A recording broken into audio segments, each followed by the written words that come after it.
एक बार क्या हुआ, अहमदाबाद में शिविर थी, जैसे विद्यार्थी शिविर अभी हुई ना दीपावली पे, तो हमारे जो कुछ म्यूजिशियन भाइयों की टीम थी उनमें से किसी ने ऐसा चिट्ठी लिख के भेज दिया गुरुजी को कि शास्त्रीय संगीत के द्वारा बच्चों का कंपटीशन करवाएंगे। तो बापू जी बोले ये किसके दिमाग की उपज है, पता करो। तो सबके नाम गए, ये भी था, ये भी था, ये भी था।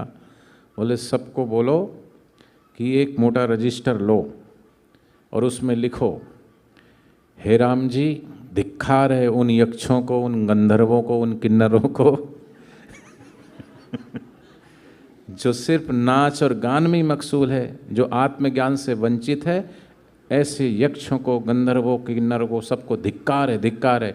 यही लिखो और लिख के अभी 2 दिन के अंदर पूरा रजिस्टर भरो।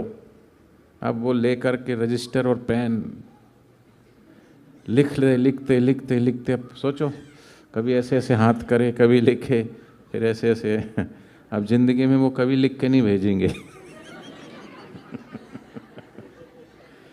गुरुजी को लिख रहे हो और किसी को नहीं लिख रहे हो। गुरुजी के पास जब लिखने बैठोगे ना तो एक बार लिखोगे, आजकल तो मोबाइल पे ही लिख लेते, पहले कागज़ पे लिखते थे, तो लिखेंगे फिर सोचेंगे ये सही नहीं लिखा, उसको फाड़ के फेंक देंगे, क्योंकि उसमें सोचते अगर ये बात पकड़ में आ गई तो, ये बात पकड़ में आ गई तो। यहाँ भी चालबाजियाँ चल रही है, सहजता नहीं है ना, लिखने में भी सहजता नहीं है। मतलब लिखना वो चाहते हैं जो गुरुजी को अच्छा लगे, पर अपनी जो भी चीज़ें हैं ईमानदारी से, पढ़ने से पता चल जाता है ना, बात करने से पता चल जाता है। तो एक बार अभी इससे पिछली बार शिविर थी वहाँ अहमदाबाद में, तो कुछ जो भी चीज़ें बनती है तो उसका मेनू पास करवाना पड़ता कि सुबह नाश्ते में क्या बनेगा, दोपहर को भोजन क्या बनेगा।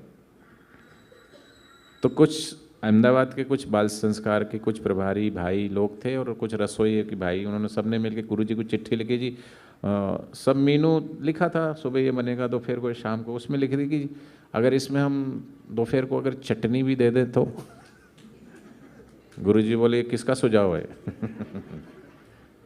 तो रसोईया और वो तीनों का बोले कि बच्चों को यहाँ वैसे ही चटर पटर तो वो बाहर खाते ही रहते हैं, जहाँ से वो आ रहे हैं वो सब खाते ही रहते हैं, नहीं खाते, चाउमीन खाते हैं, बर्गर खाते, पिज़्ज़ा खाते, कुरकुरो खाते हैं, मोमोज खाते, गोलगप्पे खाते, सब खाते हैं। वहाँ तो ध्यान भजन साधना करने गए, सात्विक भोजन होगा तो मन थोड़ा लगेगा, मन चंचल नहीं, क्योंकि भोजन का प्रभाव शरीर पर पड़ता, जैसा खाए अन्न वैसा होए मन, जैसा पिए पानी वैसी होए वाणी। तो आश्रम में जो भी बनता है वो नमक मिर्च मसाला जो भी है वो थोड़ा सा लिमिट में बनता है, और भोजन की तासीर भी सात्विक हो। जैसे आदमी की प्रकृति सत्व रज और तम है, ऐसी कई सारी सब्जियां हैं वो तामसी होती है, कुछ राजसी होती है, कुछ सात्विक भी होती है। बोले किस किस का सुझाव था, बोली ये और ये और ये। बोले तीनों को भेज दो नर्मदा परिक्रमा पे तो नर्मदा परिक्रमा पे गए तो फिर गुरुजी ने पूछवाया कि गए हैं तो पैरों में चप्पल जूते पहने कि नंगे पैर हैं। तो जी जूते चप्पल पहने, और हाथ में फ़ोन वोन है, बोले एंड्रॉयड फ़ोन है, तो फिर काहे की परिक्रमा फ़ोन रख दो और चप्पल जूते भी उतार दो और नंगे पैर करो तपस्या। तो गुरुजी की आज्ञा। तो गुरुजी है, गुरुजी हर किसी की परीक्षा भी नहीं लेते हैं। किस शिष्य का कल्याण किस में छुपा हुआ है वो गुरुजी जानते हैं। गुरुजी के नियम सबके लिए ऐसा नहीं कि सबको एक नियम से वो बांध दे, सबके लिए भिन्न भिन्न, जिसका जैसा आ गया उसमें वो कर देते कल्याण।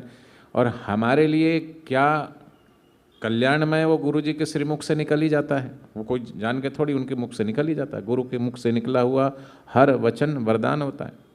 तो गुरुजी ने कहा कि फ़ोन भी रख दो, चप्पल जूते उतारो और जाओ परिक्रमा करो।